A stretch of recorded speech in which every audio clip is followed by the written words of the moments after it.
विद्यार्थी मित्रों, मैं आप सभी का बहुत आभार व्यक्त करता हूं। आप यहाँ हैं और मुझे आपसे भारत देश में एक बहुत गंभीर विषय जो आज है उस पर बात करने का समय मिल रहा है। भारत को आपकी बहुत जरूरत है। आपको भारत की जरूरत है क्या, ऐसा आज के संवाद का विषय है। भारत को आपकी जरूरत है, ये बात मैं आपसे कहूं उसके पहले एक छोटी सी जानकारी आपसे मैं शेयर करना चाहता हूं कि हमारे भारत देश की सरकार के जो फाइनेंस मिनिस्टर हैं और हमारे देश की सरकार के जो ह्यूमन रिसोर्स डेवलपमेंट मिनिस्टर हैं, mister Arjun Singh and P Chidambaram, दोनों को आज पिछले बजट सेशन में एक क्वेश्चन किया गया था। बजट सेशन था 2007 फरवरी, और वो क्वेश्चन मैंने एक मेंबर ऑफ पार्लियामेंट को लिख कर दिया था। मैंने उनसे प्रश्न किया था कि एक वर्ष में भारत देश के प्रतिवर्ष जितने विद्यार्थी अमेरिका और यूरोप चले जाते हैं, उसके कारण भारत देश को ब्रेन ड्रेन के रूप में जो लॉस होता है वो कितना है। तो भारत के फाइनेंस मिनिस्टर ने पार्लियामेंट में उसका उत्तर दिया कि रफली $25 बिलियन, अर्थात एक वर्ष में भारत देश के विद्यार्थियों का विदेश चले जाने से $25 बिलियन का लॉस होता है, भारत को हानि होती है। $25 बिलियन का जो फिगर है, अगर उसको समझना हो तो कर्नाटक राज्य का बंद वर्ष बजट $25 बिलियन के आसपास है। माने जितने रुपए में हमारे कर्नाटक राज्य का एक वर्ष का खर्च निकलता है, उतने रुपए का लॉस भारत देश को हो जाता, हानि हो जाती है। ये हानि जो होती है वो पैसे के रूप में होती है, फाइनेंशियली होती है।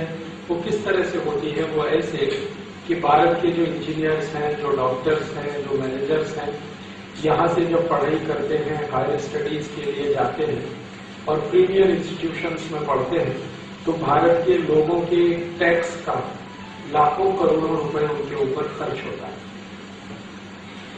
हम जब हमारे देश की हायर इंस्टीट्यूशंस में पढ़ाई करते हैं तो हम जो फी के रूप में खर्च करते हैं, ट्यूशन फी के रूप में देते हैं, या हमारे हॉस्टल एकोमोडेशन के रूप में जो खर्च करते हैं, वो हमारे पूरे खर्चे का बहुत थोड़ा सा हिस्सा होता है। कारण क्या है? भारत देश में जो हायर स्टडीज है उसको सबसे ज्यादा सब्सिडी, दुनिया के किसी भी देश में हायर स्टडीज को इतना सब्सिडी नहीं है जितना भारत देश में। गवर्नमेंट ऑफ इंडिया के 2006-2007 के बजट में हायर स्टडीज के सब्सिडीज के रूप में 18,000 कोटी रुपए खर्च हुआ, 18,000 करोड़। और ये जो खर्चा है वो भारत के नागरिकों ने टैक्स के रूप में सरकार को पे किया है। आप जानते हैं कि भारत की सरकार भारतीय नागरिकों से टैक्स के रूप में ईयरली लक्ष कोटि रुपए लेती है, कलेक्ट करती है। उसमें से 18,000 कोटि रुपए हायर स्टडीज के सब्सिडीज में जाता है, और सब्सिडीज में गया हुआ ये पैसा उन सभी विद्यार्थियों के ऊपर खर्च हुआ जो भारत छोड़कर चले गए, तो रिटर्न्स के रूप में वापस आने की कोई गारंटी नहीं। आप बोलेंगे क्यों गारंटी नहीं है? वो इसलिए नहीं है कि जो भारत छोड़कर चले गए वो वापस आएंगे, इसकी कोई गारंटी नहीं। वो विदेश में कहीं रहते हुए, यूरोप और अमेरिका में काम करते हुए अपने रेमिटेंसेस भारत को भेजेंगे, इसकी भी कोई गारंटी नहीं। वो अपने इंटरेस्ट को ध्यान में रखकर रेमिटेंसेस भारत में भेजते हैं। इंटरेस्ट क्या? यदि अमेरिकन इकोनॉमी में रेट ऑफ इंटरेस्ट ज्यादा हो गया तो वो रेमिटेंसेस नहीं भेजते, वो वहीं पर इन्वेस्ट कर देते हैं और बैंक में रखते हैं। यदि अमेरिकन इकोनॉमी में रेट ऑफ इंटरेस्ट कम हो गया तो फिर वो सोचते हैं कि उनके रेमिटेंसेस भारत में भेज दिए जाएं। लेकिन जैसे ही रेट ऑफ इंटरेस्ट हाई होता है, वो भारत से सभी कुछ निकाल के वापस अमेरिका ले जाएं। हमारे भारत देश से पढ़ाई पूरा करके विदेश में जाकर जॉब करने वाले जो गल्फ रीजन में भारतीय हैं, वो थोड़े से रेमिटेंसेस भारत को भेजते हैं। गल्फ में जो है, गल्फ में अर्थात सऊदी अरब, बहरीन, कुवैत, ओमान, संयुक्त अरब अमीरात, यूएई आदि आदि देशों में मुबत्तईद लक्ष्य भारतीय नागरिक, और इसमें से 90% मुबत्तईद लक्ष्य में 90% जो भारतीय नागरिक हैं वो कार्मिक हैं। कार्मिक हैं, वो इंजीनियर्स नहीं है, डॉक्टर्स नहीं है, चार्टर्ड अकाउंटेंट्स नहीं है, मैनेजर्स नहीं है, सिंपल लेबरर कार्मिक हैं, हाथ से काम करते हैं। कोई कंस्ट्रक्शन इंडस्ट्री में है तो कोई दूसरी ऑटोमोबाइल इंडस्ट्री में, अलग अलग जगह, लेकिन वो कार्मिक हैं, अर्थात वो हायर इंस्टीट्यूशंस के प्रोडक्ट नहीं, वो किसी आईआईटी से पास आउट नहीं हुए हैं, all India institute of medical sciences से पास आउट नहीं हुए हैं, आईआईएम से पास आउट नहीं हुए हैं। तो जो कार्मिक लेवल पे हैं, लेबरल क्लब में हैं, वो अपने टोटल रेमिटेंसेस भारत को भेजते हैं। हमको ये समझने में बहुत तकलीफ होती है कि जो हायर इंस्टीट्यूशन से पास आउट होकर भारत से बाहर जाते हैं वो रेमिटेंसेस नहीं भेजते, लेकिन जो साधारण कार्मिक हैं, जो भारत से पास आउट होके इंटरमीडिएट किसी ने पास किया है, 10th स्टैंडर्ड किसी ने पास किया है और गल्फ रीजन में काम कर रहे हैं लास्ट 15, 20, 25 ईयर्स से, वो अपने कुल जो उनकी इनकम है उसका ज्यादा से ज्यादा पैसा भारत देश को भेजते हैं। गवर्नमेंट ऑफ इंडिया के स्टैटिस्टिक्स है कि गल्फ रीजन में रहने वाले जो भारतीय नागरिक हैं, जो कार्मिक के रूप में काम करते हैं, उनका ईयरली $4 to $5 बिलियन भारत में आता है। लेकिन हायर इंस्टीट्यूशन से पास आउट होकर निकलने वालों का $1 बिलियन भी नहीं आता।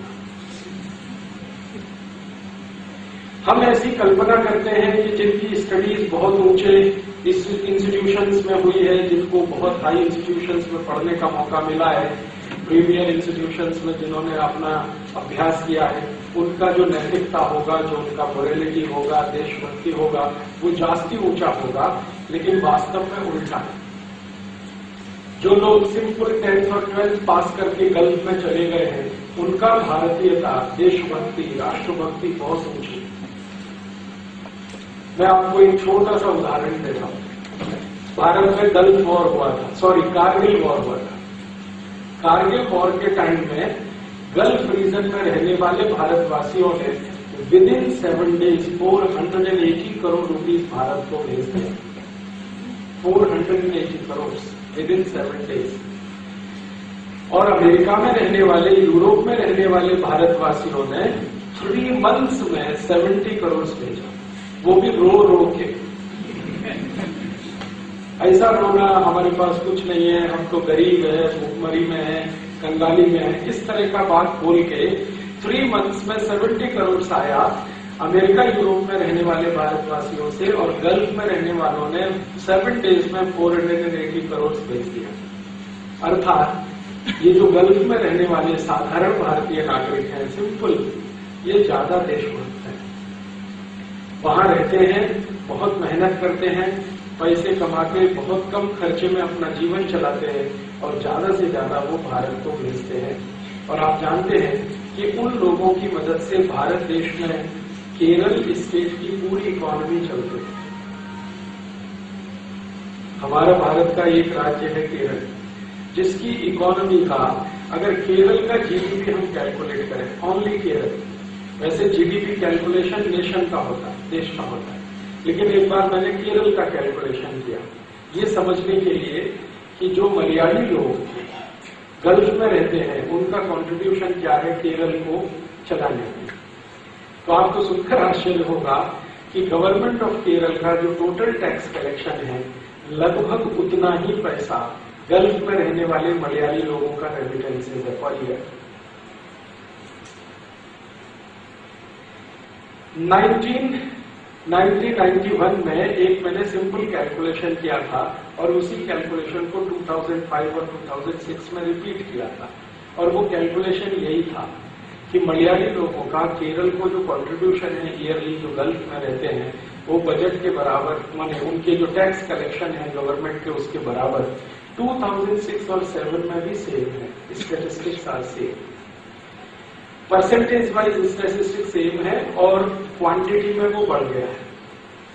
लास्ट ईयर केरल गवर्नमेंट ने जो टोटल टैक्स कलेक्ट किया था 22,000 करोड़ था, लगभग इतना ही पैसा गल्फ से आया था। तो केरल गवर्नमेंट और केरल स्टेट की इकोनॉमी बहुत बड़े पैमाने पर उनसे चलती है। हमें गर्व है इन सभी भारतवासियों पर जिनकी एजुकेशन बहुत कम है, जिन्होंने देश का खर्चा बहुत कम किया है अपने ऊपर, फिर भी देश के लिए इतना सारा वो कर रहे हैं। बहुत खराब कंडीशंस में वो गल्फ में रहते हैं, फिर भी वो देश में पैसा भेजे। मैंने वो सभी गल्फ देशों का प्रवास किया है जहां पर भारतवासी रहते हैं, उन सभी को डॉर्मेट्रीज में रहना पड़ता है। और डॉर्मेट्रीज इतनी खराब स्थिति में है, अबू धाबी में या दुबई में या दुबई में या आप बहरीन में जाइए, कुवैत में, ओमान में, बहुत ही खराब कंडीशन में डॉर्मेट्रीज है। 10 बाई 10 का एक रूम होता है 100 स्क्वायर फीट का, उसमें मिनिमम 8 या 10 नागरिक रहते हैं, 8 to 10 मिनिमम। और जैसे रेलवे 3 टायर का स्लीपर क्लास होता है, ऐसे उनके बेड होते हैं, first tier, second, third, fourth, fifth, sixth, ऐसे 1 by 1। और वो बेचारे सभी के बैग्स और बैगेजेस उनके बेड के नीचे ही रहते हैं, अलमारी भी नहीं है उनके कमरे में। कॉमन टॉयलेट्स हैं, कॉमन बाथरूम्स हैं। और उनको अगर कभी बीमारी आ जाती है, डिसीज हो जाती है, तो वीकली 1 डे ही है उनके। उस पावर प्रोजेक्ट का नाम था दाभोल। दाभोल एक छोटा सा गांव है रत्नागिरी जिले में, महाराष्ट्र में, समुद्र के किनारे। तो एनरॉन कंपनी को महाराष्ट्र गवर्नमेंट ने कॉन्ट्रैक्ट दिया कि आप ये दाभोल पावर कंपनी को सेटअप करिए और इलेक्ट्रिसिटी जनरेट करके महाराष्ट्र को दीजिए। इंटरेस्टिंग बात यह कि एनरॉन कंपनी ने जिंदगी में कभी भी इलेक्ट्रिसिटी बनाया नहीं, कभी नहीं बनाया। एनरॉन कंपनी का बैलेंस शीट जब मैंने देखा तो उनके पिछले 20 साल के बैलेंस शीट में कहीं भी ऐसा कुछ नहीं था कि उन्होंने 1 मेगावाट तो दूर का बात है, 1 यूनिट, 1 यूनिट इलेक्ट्रिसिटी प्रोड्यूस किया है। एनरॉन का एक ऑफिसर था जो मुंबई में रहता था, मैंने एक बार उसको भेटी किया और उसको मैंने प्रश्न किया कि आपने तो 1 यूनिट भी इलेक्ट्रिसिटी कभी बनाया नहीं है, आप ये दाभोल पावर प्लांट कैसे चलाएंगे? तो उसने मुझे बताया कि हमने तो इलेक्ट्रिसिटी नहीं बनाया, लेकिन अमेरिका में जिसने इलेक्ट्रिसिटी बनाया है वो कंपनी को हम लाएंगे और उसको अपना सब कॉन्ट्रैक्टर बनाएंगे। तो मैंने पूछा वो कंपनी कौन है? उन्होंने कहा जी जनरल इलेक्ट्रिक को हम अपने सब कॉन्ट्रैक्टर के रूप में रखेंगे, इलेक्ट्रिसिटी वो बनाएगा, बेचेंगे हम, प्रॉफिट हम कमाएंगे थोड़ा सा, जी को देंगे। तो ये प्रोजेक्ट उन्होंने भारत में ले लिया। हम लोगों को इसमें थोड़ा सा गड़बड़ लगा कि कुछ इसमें गड़बड़ है, तो हमने हाई कोर्ट में PIL फाइल किया, मुंबई हाई कोर्ट में। हाई कोर्ट ने हमारी PIL को स्वीकार करने के बाद एक इंक्वायरी कमीशन बनाया कि एनरॉन का टोटल इंक्वायरी करो, इनको किन कंडीशंस में ये प्रोजेक्ट मिला है। तो जब इंक्वायरी कमीशन का रिपोर्ट आया कोर्ट में तो पता चला कि एनरॉन कंपनी ने थाउजेंड्स ऑफ करोड़ रुपीस रिश्वत दिया है, लंच दिया है, घूस दिया है इंडियन पॉलिटिशियंस को। कोर्ट के सामने जब ये डॉक्यूमेंट्स आ गए और कोर्ट कन्विंस हो गया तो कोर्ट ने एनरॉन का एग्रीमेंट कैंसिल कर दिया। हाई कोर्ट ऑफ महाराष्ट्र ने एग्रीमेंट कैंसिल किया। जैसे ही एग्रीमेंट कैंसिल हुआ तो एनरॉन एकदम पागल हो गया, बौखला गया।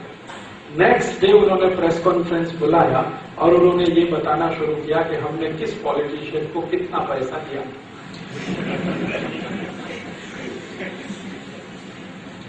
महाराष्ट्र में आप जानते हैं 2-3 मेजर पॉलिटिकल पार्टीज हैं। एनरॉन ने कहा हमने सभी को दिया है, किसी को ज्यादा किसी को कम। जब क्वेश्चन उनको पूछा गया प्रेस रिपोर्टर्स की तरफ से कि आपने ये पार्टी को ज्यादा इसको कम क्यों दिया, तो उन्होंने कहा हमको लगता था कि इन्हीं का चांस है पावर में आने का, इसलिए इनको जास्ती दिया, और जिनका चांस नहीं है उनको कम ही दिया।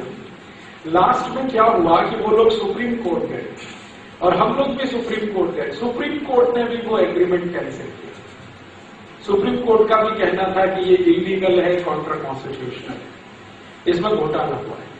जब भी सुप्रीम कोर्ट में वो केस हारे तो उन्होंने एक बहुत सेंसिटिव रिवीलेशन किया। उन्होंने बताया कि भारत देश में आने के लिए गवर्नमेंट ऑफ अमेरिका को भी घूस दिया, अमेरिकन गवर्नमेंट को रिश्वत दिया, लंच दिया, घूस दिया। और आप जानते हैं कि जिस समय ये एनरॉन भारत में आया था, अमेरिका में प्रेसिडेंट था बिल क्लिंटन। तो एनरॉन ने कहा कि बिल क्लिंटन को सेकंड टर्म जो हुआ था ना, आप जानते हैं वो 2 टर्म प्रेसिडेंट था, तो सेकंड टर्म प्रेसिडेंट हुआ, वो टाइम एनरॉन कंपनी ने $100 बिलियन बिल क्लिंटन का चुनाव में खर्च किया। $100 बिलियन। एनरॉन को पूछा गया कि आपने $100 बिलियन बिल क्लिंटन को दिया, इसका मतलब यह है कि आपको भारत देश से कमाने का उम्मीद था, इसलिए दिया।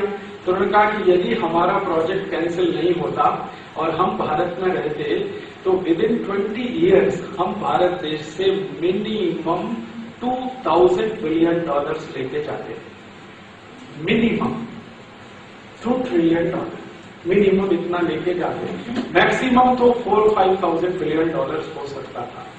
तो उनका कैलकुलेशन है बिल्कुल क्लियर कि हम भारत से $2000 बिलियन कमाएंगे, $100 बिलियन बिल क्लिंटन और उसकी गवर्नमेंट को देंगे और $2-3 बिलियन भारत में बांटेंगे, बाकी तो हमें प्रॉफिट ही प्रॉफिट है। तो वो एक इंटरेस्टिंग बात बोल कर गए कि हम जब भारत में आते हैं तो लंच और रिश्वत का पैसा इन्वेस्टमेंट के साथ लाते। हाँ, हमारा जो इन्वेस्टमेंट का पैसा होता है उसमें लंच और रिश्वत का इंक्लूड करते हैं, वो हमारा इन्वेस्टमेंट है।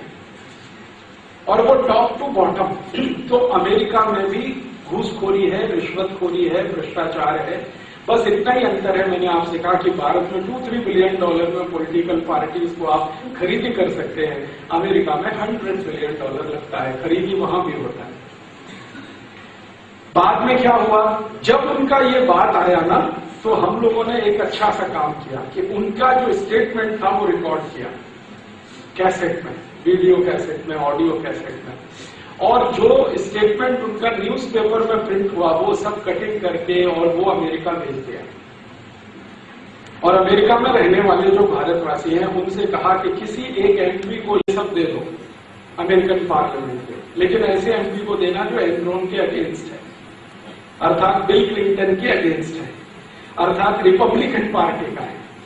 बिल क्लिंटन माने डेमोक्रेटिक पार्टी माने एनरॉन पार्टी, अमेरिका में ऐसा बोलते हैं एनरॉन पार्टी। तो रिपब्लिकन 2-3 एमपीज को वो दे दिया, उन्होंने पार्लियामेंट में हंगामा किया, वो हंगामे पे इंक्वायरी हुआ, इंक्वायरी में सब कुछ खुल गया। अंत में परेशानी क्या हुई कि एनरॉन को दंड लगाया गया, हाँ दंड देना पड़ा, और वो दंड देने के चक्कर में वो कंपनी बैंकरप्ट हो गई कंपनी, और वो कंपनी बैंकरप्ट हुई और आज वो दुनिया से खत्म हो गई। अभी एनरॉन नाम की कोई कंपनी दुनिया में नहीं है। अमेरिकन पॉलिटिक्स में करप्शन का लेवल इतना ऊंचा है। तो जब भारतवासी जो अमेरिका में रहते हैं, जिनको हम पीआईओस कहते हैं, वो जब बात करना शुरू करते हैं कि भारत में बहुत पॉलिटिकल करप्शन है, तो मैं उनसे कहता हूं सो व्हाट, अमेरिका में भी तो है। तो वो ये कहकर अपना बात समाप्त कर देते हैं कि हाँ अमेरिका में भी करप्शन है, लेकिन वो हमको अफेक्ट नहीं करता। भारत में जो करप्शन है हमको वो अफेक्ट करता। मैंने कहा ये हो नहीं सकता, करप्शन जहां भी है सोसाइटी को अफेक्ट करेगा ही, क्योंकि अमेरिकन सोसाइटी में करप्शन बहुत टॉप लेवल पे है। तो उसका दुष्परिणाम ये है कि अमेरिकन सोसाइटी में लिविंग कॉस्ट है वो दुनिया में सबसे ज्यादा है। भारत में आप ये कल्पना कर सकते हैं कि आपकी जेब में 25 रुपीज है, ओनली 25 रुपीज है, तो 1-2 दिवस आपका खर्चा चल जाएगा। ये भी हो सकता है कि आप थोड़े जुडिशियस चॉइस वाले हैं, तो वो 25 रुपए में आपका 1 वीक खर्चा भी चल सकता है। आप बोलेंगे कैसे चल जाएगा? अगर मैसूर में है, बेंगलोर में है, कर्नाटक में कहीं भी है, तो बहुत सारा मठ है जहां प्रसादम के रूप में भोजन की व्यवस्था है। आप डेली मॉर्निंग इवनिंग मठ में जा सकते हैं, वंदन प्रणाम कर सकते हैं, प्रसादम तो मिल ही जाएगा। और सपोज आप अगर कर्नाटक में नहीं है, नॉर्थ इंडिया में है, तो नॉर्थ इंडिया में बहुत सारे गुरुद्वारे हैं जहां प्रसादम 24 आवर्स रहता है, वहां भी आप अपना काम चला सकते हैं। तो तो 25 रुपए में हो सकता है 1 वीक या कभी कभी हत्ने दिवस, कभी कभी 1-2 तिंगड़ा आपका खर्च चल जाएगा। लेकिन अमेरिका में अगर आप ऐसा कैलकुलेशन करें, highly impossible and next to impossible. अगर आपके पास $25 है तो इसमें कुछ गारंटी नहीं है कि आप 1 डे अपना खर्चा चला लें, शायद मुश्किल हो जाए, क्योंकि अमेरिका में कहीं भी प्रसादम की व्यवस्था नहीं है। अमेरिका में एक भी चर्च ऐसा नहीं है जहां प्रसादम की कोई व्यवस्था हो। अमेरिका में एक भी इंस्टीट्यूशन ऐसा नहीं है जहां पर आपके लिए कोई भोजन दे दे बनाकर।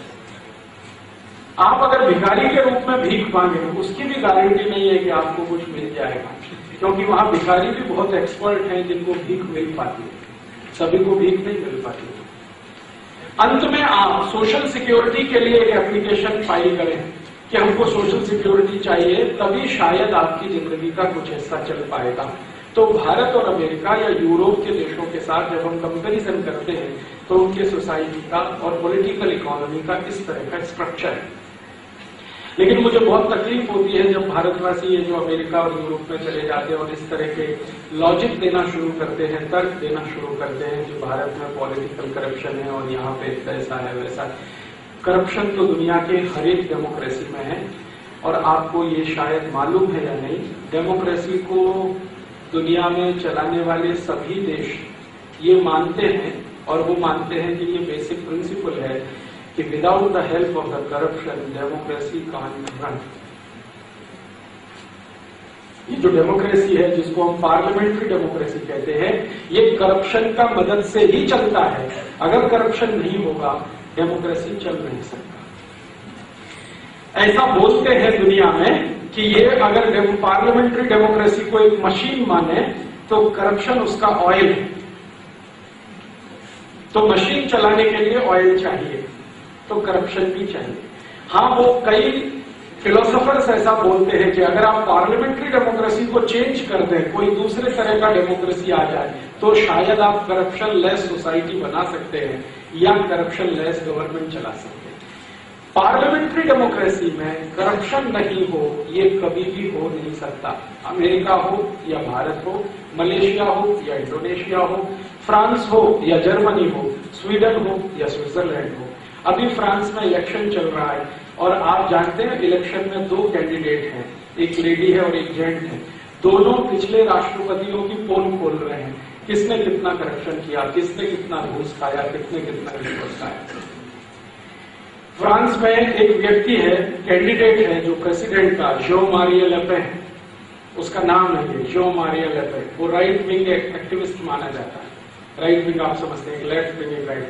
तो राइट विंग एक्टिविस्ट के नाम पर वो क्या कर रहा है कि लास्ट 15 ईयर्स में कर्नाटक में जितने प्रेसिडेंट हुए सबका बायोडेटा उसने, कितना कितना करप्शन किसने किया, किससे कितना घूस खाया, किसके ऊपर क्या चार्जेस थे, किसके ऊपर क्या केस हुआ, किसको कितनी सजा हुई, वो सब उसने लोगों के बीच में डाल दिया। और वो इन दोनों जो वुड बी प्रेसिडेंट हैं, 2 कैंडिडेट, उनका भी उसने पोल खोलना शुरू कर दिया। जो मारिया ले पेन, वो ये कहता है कि दुनिया में जहां भी पार्लियामेंट्री डेमोक्रेसी है, करप्शन उसका दूसरा हिस्सा है। एक हेड है तो दूसरा टेल, एक टेल है तो दूसरा हेड है।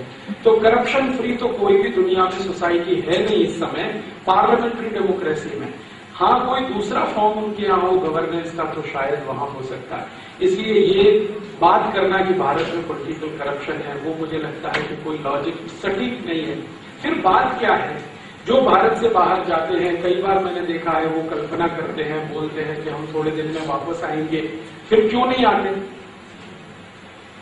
क्यों वहीं सेटल हो जाते हैं। उसका जब मैं स्टडी करता हूं तो उसमें 4-5 बातें समझ में आती हैं। पहली बात की उनकी जो समझ में आती है वो ये, वो हमेशा कैलकुलेशन करते हैं $1 45 रुपए, $1 45 रुपए। तो उन्होंने $1 कमाया तो भारत में 45 रुपए। तो वो ये कहते हैं कि डॉलर और रुपये का जो एक्सचेंज रेट है ये उनको मजबूर करता है वहां सेटल हो जाने के लिए। एक दूसरी एक और सीरियस बात है, वो सीरियस बात उनकी ये है कि अमेरिकन इकोनॉमी में और यूरोपियन इकोनॉमी में आपको अगर सेटल होना है तो परमानेंट जॉब मिलने तक आपका लक्ष रुपए खर्च हो चुका होता है। परमानेंट जॉब मिलने तक लक्ष रुपए आपका खर्चा हो चुका होता है। हद लक्ष, 20 लक्ष, 25 लक्ष, कई लोगों का। मेरा एक दोस्त है जो अभी सेटल हुआ है, उसको 10 साल लगा, परमानेंट जॉब अभी मिला है उसको, और वो बोलता है कि 25 लक्ष रुपए उसका खर्च हो गया। तो ये जो जॉब मिलने में और सेटल होने में जो खर्चा होता है, ये खर्चा किसी न किसी लोन के रूप में वो इधर उधर से जमा करते हैं और उस लोन को रिपे करना है उनको, ये उनकी दूसरी बड़ी मजबूरी होती है, इसलिए वो बाहर से वापस नहीं आ पाते। और एक तीसरी बड़ी मजबूरी है, वो ये कि वहां काम जब आप करते हैं तो मशीन की तरह से काम करते करते शरीर का आदत वैसा होता है। जैसे आप अमेरिका में अगर काम कर रहे हैं, कल्पना करिए, तो यहां तो आपको लगता है कि स्वर्ग है, ऐसा कुछ स्वर्ग नहीं है। जब जाके देखेंगे तो पता चलेगा। From 7 AM to 7 PM 12 hours a day काम करना पड़ता है मिनिमम। अगर डबल शिफ्ट में काम करेंगे तो ये बढ़ जाएगा। ये सिंगल शिफ्ट की बात हो रही है। 7 AM to 7 PM काम करना पड़ता है। आपको फैक्ट्री में 7 AM हाजिर होना है। 2 मिनट भी लेट हुआ है या 3 मिनट भी लेट हुआ है तो आपको नोटिस मिल जाएगा, नेक्स्ट डे आप फैक्ट्री के गेट पर होंगे। Higher and fire. अमेरिका का कोई कोर्ट आपकी बात नहीं सुनेगा, आप किसी कोर्ट में जा नहीं सकते। बाहर हो गए तो हो गए, अभी नेक्स्ट जॉब के लिए ट्राई करें। फैक्ट्री में जब आप काम पे जाएंगे, 7 AM से पहले फैक्ट्री पहुंचना है। नॉर्मली अमेरिका में जहां फैक्ट्री पे जाना होता है और जहां आप रहते हैं, आपका घर और फैक्ट्री दोनों के बीच का डिस्टेंस 200 माइल हो सकता है, कभी कभी 300 माइल्स भी होता है, कभी कभी 400 माइल्स भी होता है। अब आप जरा सोचिए कि 200 माइल्स आपको ट्रेवल करना है, 7 AM से पहले फैक्ट्री पहुंचना है, तो आपको आपका घर मिनिमम 5 AM तो छोड़ देना पड़ेगा। सुबह 5 बजे घर छोड़ देना पड़ेगा। और आप जानते हैं अमेरिका में 365 डेज में 200 डेज ऐसे होते हैं जब ये सनलाइट नहीं होता, सूर्य का प्रकाश नहीं होता, मिनिमम 200 डेज। ठंडी जब होती है, सर्दी जब होती है तो टेम्परेचर -30 डिग्री सेंटीग्रेड तक होता है। अभी 2007 में न्यूयॉर्क का टेम्परेचर -35 डिग्री हुआ और 15 डेज तक कंटिन्यू रहा। वो 15 डेज में जो रोड्स थे ना, उनपे मिनिमम 10 फीट बर्फ जमा हुआ था, आइस 10 फीट। तो वहां क्या है कि अगर आपको सर्दी के दिन है, नवंबर, दिसंबर, जनवरी, फरवरी का टाइम है और मॉर्निंग 5 AM आपको घर छोड़ना है, सनलाइट नहीं आएगा और टेम्परेचर बिलो 0 है, तब आप जरा कल्पना करिए कि 5 AM में घर छोड़ने का क्या मतलब है। और 5 AM आप घर छोड़कर जाएंगे तो 4 AM आपको तो बेड छोड़ना ही पड़ेगा। और 4 AM को बेड छोड़ रहे हैं तो मिनिमम 10 PM को सोना ही पड़ेगा, है ना। हो सकता है 9 PM को सोना पड़े और 9 PM को सोना पड़ेगा तो फैक्ट्री से घर 9 PM तक तो आ जाना ही पड़ेगा, है ना।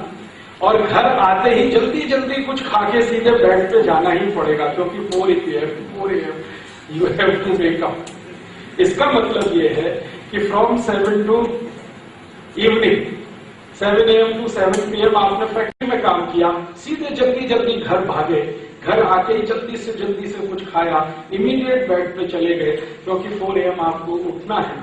फिर आपकी लाइफ 5 डेज कैसी है, क्योंकि वहां 5 डेज वीक है, तो 5 दिन कंटिन्यू आपकी लाइफ है, इतनी ज्यादा तकलीफ वाली। फिर नेक्स्ट सैटरडे संडे जब भी मिलेगा तो आपका जो 5 डेज में अनिद्रा हुआ है, स्लीप तो होने वाला नहीं है, तो आप उसका हैंगओवर है उसको पूरा करेंगे सैटरडे संडे। और वो सैटरडे संडे में निद्रा भी पूरा करना है, घर के लिए किचन का जो मटेरियल लाना है, सोपू लाना है, वेजिटेबल्स लाना है, मिल्क लाना है, सब कुछ लाना है, लॉन्ड्री वाले के पास जाना है, इंश्योरेंस का बिल पे करने जाना है, टेलीफोन का बिल पे करने जाना है, डॉक्टर्स को विजिट करना है, क्योंकि वीकली विजिट ही आप कर सकते हैं, छुट्टी तो नहीं है, तो डॉक्टर्स के पास भी जाइए, लॉन्ड्री वाले के। अमेरिका में ऐसा नहीं है कि आपका घर में आके कोई सोपू देगा। मैसूर में संभव है। मैसूर में मैं डेली देखता हूं, मॉर्निंग में एक वेजिटेबल वेंडर आता है, वो अपना रिक्शा लेके आता है और बोलकर, आवाज देकर, चिल्लाकर, आपका कॉल बेल दबाकर देके जा सकते।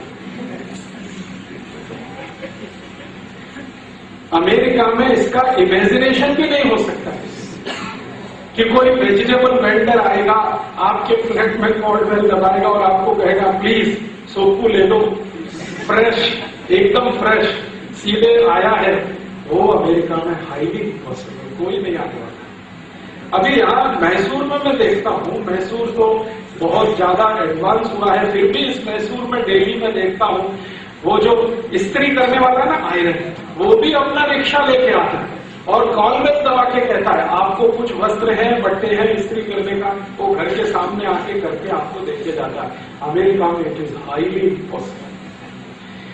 अगर आपको इस्त्री कराना है तो मिनिमम 20 माइल्स कार को चला के जाइए, लॉन्ड्री मैन को देके आइए और वो कहेगा नेक्स्ट वीक लेके जाना, अभी छोड़ दो इस वजह। ये तो संभव है, ऐसा नहीं। और फिर इससे भी ज्यादा इंटरेस्टिंग है, मैसूर में मैं जब भी आता हूं तो मेरा दोस्त है सुधींद्र, उसके घर में ठहरता हूं या दूसरे हमारे कार्यकर्ताओं के, मैं देखता हूं मिल्क मैन है ना, डेली मॉर्निंग में साइकिल पे मिल्क लेके आएगा, कोई दूर गांव से लेके आएगा, आंकड़ा हाल, एम ए हाल, डिफरेंट टैंक में लेके आएगा, आपको देगा और फिर चला जाएगा। अमेरिका में तो कोई कल्पना नहीं कर सकता कि मिल्कमैन घर में आके मिल्क देगा। वहां मिल्क लेने के लिए आपको सुपरमार्केट में जाना पड़ेगा, हो सकता है 50 माइल्स का कार ड्राइव करना पड़े और एक साथ 1 वीक का मिल्क लाना पड़ेगा, डेली ला नहीं सकते।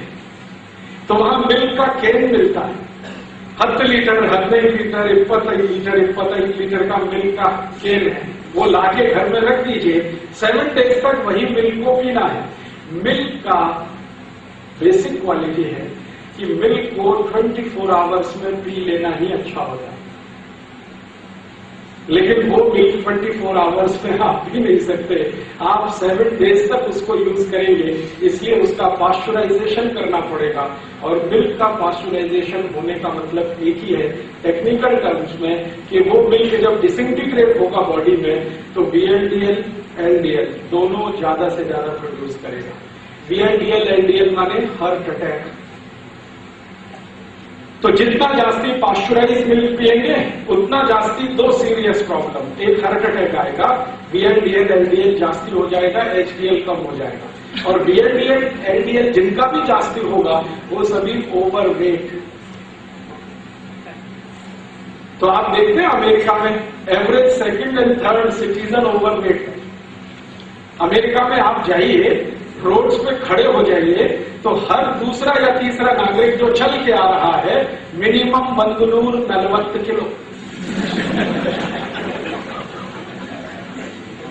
Bangalore 40 kilo, Bangalore 50 kilo, Bangalore 60 kilo, Bangalore. मैंने एक बार देखा था ब्रुकलिन में, ब्रुकलिन एक छोटा सा टाउन है न्यूयॉर्क के नजदीक में, वहां मैं एक बार मॉर्निंग वॉक के लिए गया, मैंने एक नागरिक को देखा मिनिमम वेट 350 किलो, 350 किलो।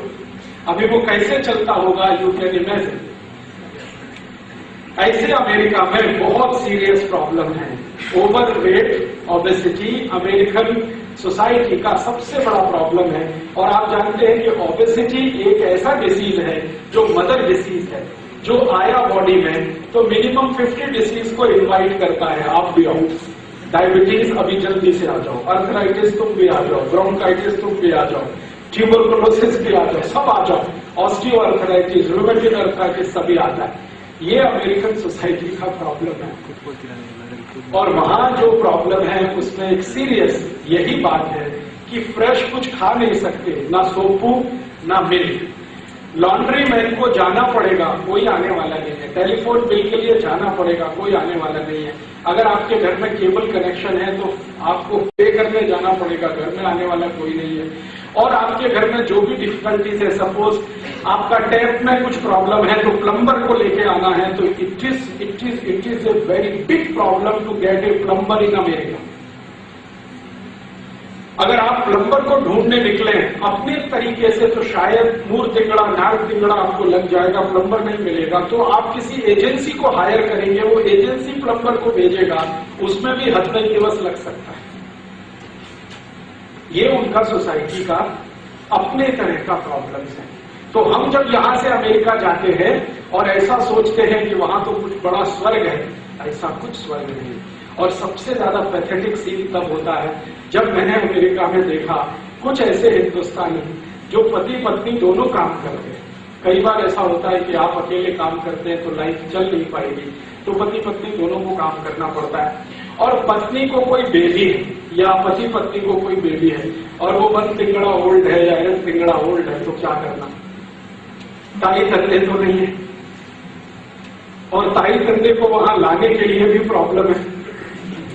हाँ, लाने के लिए बहुत सीरियस प्रॉब्लम। आसानी से वीजा मिलेगा नहीं मिलेगा कुछ कार्य। और अभी तो इन्होंने इमिग्रेशन के लॉज इतने स्ट्रिक्ट कर दिए कि आसानी से जा नहीं सकते।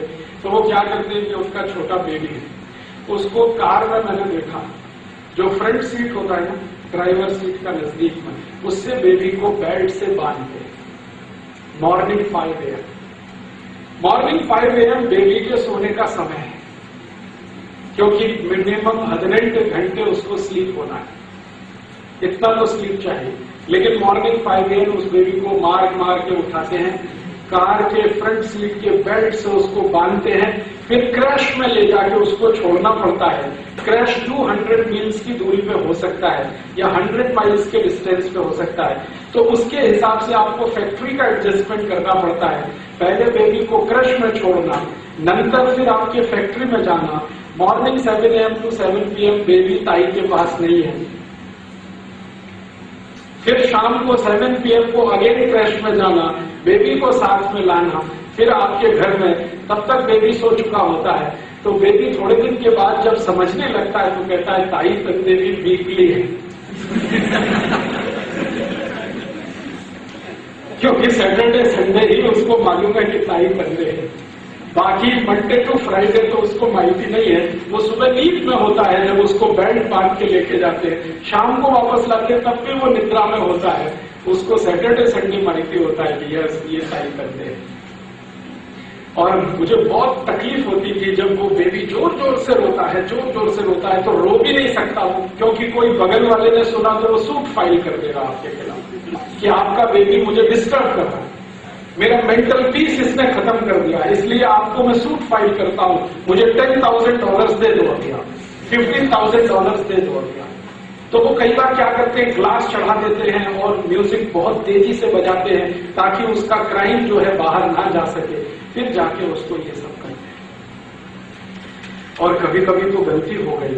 तो एक बार ऐसा हो गया है, मेरा एक दोस्त है वो अमेरिकन जेल में है इस समय अपना पत्नी के साथ। उसका प्रॉब्लम क्या हुआ कि वो भारत से अमेरिका गया तो उसको माहिती नहीं था कि America is a different society. वो क्या किया, उसका जो पत्नी है वो और पति दोनों मिलकर एक बार शॉपिंग के लिए जाते थे। तो किसी रोड से वो गुजर रहे थे, एरिया न्यूयॉर्क का था, लोअर मैनहट्टन एरिया में।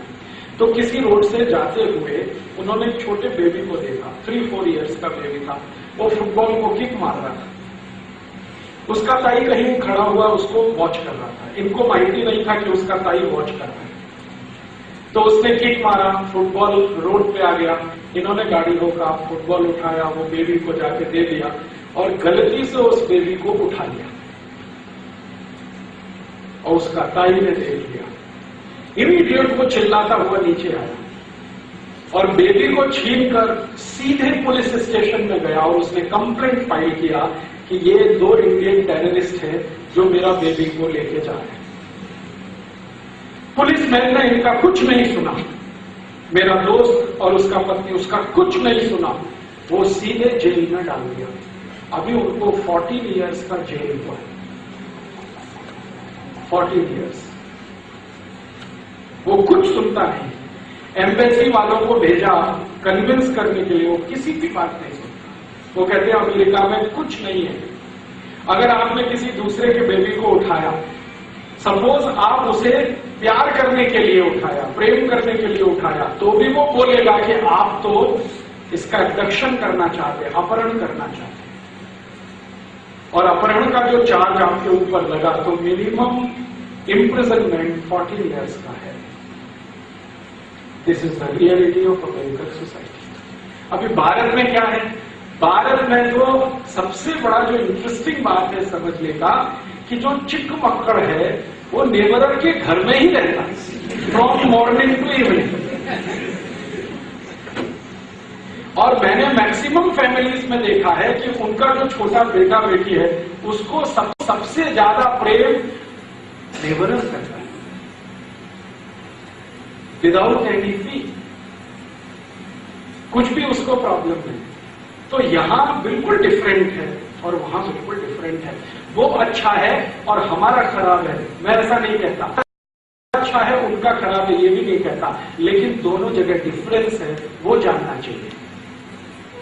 एंड लास्ट इसी रो में एक डिफरेंस में और बताना चाहता हूं।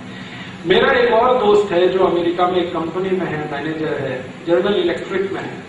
अभी थोड़े दिन पहले उसने मुझे ईमेल किया और उसने कहा कि राजीव दीक्षित, मेरा जो फ्लैट था उसमें आग लग गया, फायर हुआ। तो मैंने कहा तो क्या प्रॉब्लम है? कुछ भी प्रॉब्लम नहीं। अमेरिका में अगर फायर हुआ है तो वो फायरमैन आ जाएगा, वो आपका सब काम करेगा, नंतर पुलिसमैन आएगा, FIR लॉन्च करेगा, थर्ड फिर वो आएगा, इंश्योरेंस वाला आएगा, आपको चेक दे देगा, फोर्थ गवर्नमेंट का कोई और ऑफिसर आएगा, पूछेगा आपको और भी कोई प्रॉब्लम तो नहीं है, आप कहेंगे ओके, तो वो चला जाएगा। तो मैंने कहा इसमें प्रॉब्लम क्या है? तुम्हारा घर में फायर हो गया, फ्लैट में फायर हो गया, तो फायरमैन आया, उसने कहा यस आया, पुलिसमैन आया, यस आया, इंश्योरेंस का क्लेम मिला, यस मिला, विद इन 1 डे। फिर मैंने कहा प्रॉब्लम क्या है? तो उसने कहा मेरा नेबरर नहीं आया। तो मैंने कहा वो तो कभी नहीं आने वाला, क्योंकि अमेरिकन सोसाइटी नेबरिंग सोसाइटी नहीं है, इंडिविजुअलिस्टिक सोसाइटी, वहां कोई किसी का नेबर नहीं। तो उसने कहा यार अगर मैं भारत में होता और मेरा फ्लैट में फायर होता तो 100% फायरमैन नहीं आता। हाँ, हमको स्वयं उसको बुझाना होता, नंतर पुलिसमैन तो कभी भी नहीं आता और इंश्योरेंस वाला तो 1 वर्ष नंतर आता, आपका क्लेम है क्या? लेकिन नेबरर इमीडिएट आता। तो मैं उसको बोला this is the difference of America and Bharat. America में नेबरर कभी नहीं आएगा, बाकी सब लोग आएगा। भारत में सिर्फ नेबरर आएगा, बाकी कोई नहीं आएगा। ये डिफरेंस है। अब इस डिफरेंस के साथ जब हम अमेरिका या यूरोप में जाते हैं रहने के लिए तो बहुत तकलीफ आती है एडजस्ट होने में, क्योंकि हम एक डिफरेंट माइंडसेट से जाते हैं, वहां डिफरेंट माइंडसेट है, तो एडजस्टमेंट में ही बहुत समय खर्च होता है। और फाइनेंशियली जब तक आपको परमानेंट जॉब नहीं मिलता, हमेशा आपके सिर पर एक तलवार लटकता रहता है कि जहां आप काम कर रहे हैं नेक्स्ट मॉर्निंग आपको नोटिस मिलेगा और आपको फैक्ट्री से बाहर जाना पड़ेगा। आपका कोई लॉजिक वो सुनेंगे नहीं, कोई कोर्ट में आपका बात होगा नहीं। ऐसे कंडीशंस में रहना, तो ये लोग जब वहां रहना शुरू करते हैं, बहुत ज्यादा दिन रहने पर उनको एडजस्टमेंट करते करते एक तरह का माइंडसेट बन जाता है, फिर बहुत डिफिकल्ट होता है उस माइंडसेट से भारत में वापस आना। कभी कभी वो आने का सोचते हैं, कभी जब उनके जो मक्कड़ है ना, बेटा या बेटी, वो थोड़े बड़े होते हैं, 12 ईयर्स, 13 ईयर्स, 14 ईयर्स, 15 ईयर्स, तब उनको बहुत सीरियस प्रॉब्लम होता है। प्रॉब्लम पता है क्या होता है? अगर आपका बेटी है मगड़ो, डॉटर 12 ईयर्स ओल्ड, तो अपने बॉयफ्रेंड के साथ चली जाती है, तब उनको सीरियसली प्रॉब्लम आता है। वो कल्चरल प्रॉब्लम, क्योंकि अमेरिकन सोसाइटी में 12-13 ईयर्स के डॉटर्स और सन हैं, तो आइदर वो गर्लफ्रेंड के साथ रहेगा या बॉयफ्रेंड के साथ, ताई तंगे के साथ नहीं रहेगा, ताई तंगे के साथ नहीं। क्योंकि अमेरिकन सोसाइटी में बाय लॉ मां बनने का मिनिमम एज 12 ईयर्स है, बाय लॉ। बाय लॉ, इसको मैं बहुत जोर देके बोल रहा हूं आपको, बाय लॉ। अमेरिका में कानून है कि कोई भी लड़की, कोई भी स्त्री 12 इयर्स के एज में अगर मां बनती है then it is okay. 12 years से 1 तिंगड़ा भी कम है तो प्रॉब्लम है, क्योंकि वो इलीगल है। आप जरा सोचो कि किसी एक सोसाइटी ने कानून बनाया हुआ है कि 12 इयर्स में वो मां बन सकती है, इसका माने बॉयफ्रेंड के साथ रहना ही पड़ेगा, अदरवाइज ये संभव नहीं है। तो आपको 12 इयर्स में मां बनने का परमिशन लॉ ने दिया है और वो अपने को प्रोग्रेसिव कहते हैं। और भारत में किसी 12 इयर्स ओल्ड डॉटर का कहीं मैरिज हो जाए तो झंडा उठा के जिंदाबाद मुर्दाबाद शुरू कर देते हैं। आप तो पिछड़े हुए हैं, क्या मूर्खता है, व्हाट इज नॉनसेंस।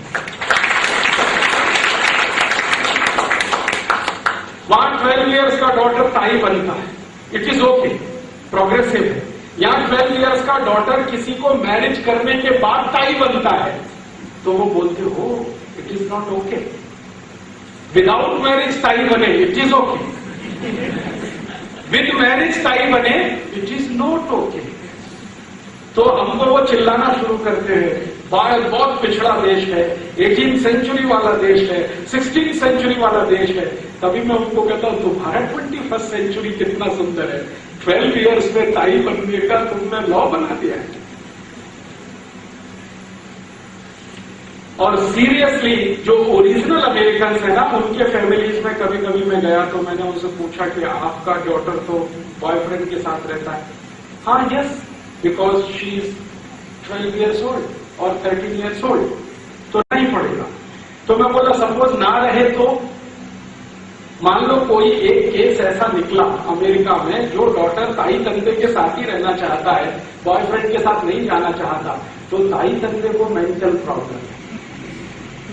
वो ताई तंदे कहता है शायद हमारी डॉटर में कुछ प्रॉब्लम है। यस, हाँ। और मैंने ऐसे ताई तंदे को देखा जिनका डॉटर 14 इयर्स का हो गया, उसका कोई बॉयफ्रेंड नहीं था, तो उसका ताई मुझे बोलता था कि मेरा डॉटर को कुछ मेंटल प्रॉब्लम है, आप होम्योपैथी का डॉक्टर है, आप कुछ मेडिसिन सजेस्ट करो। मैं पूछा क्या बात के लिए? कि ये बॉयफ्रेंड के साथ जाए, इसके लिए मेडिसिन दे दो। और वो ताई पूछ रहा है। अभी भारत का ताई और अमेरिका का ताई जरा कल्पना करो और डिफरेंस कैलकुलेट करो। भारत का ताई का डॉटर अगर 12-13 इयर्स ओल्ड है तो वो ताई डॉटर के साथ हमेशा तो जाता है, अपने घर का काम छोड़ के जाता है।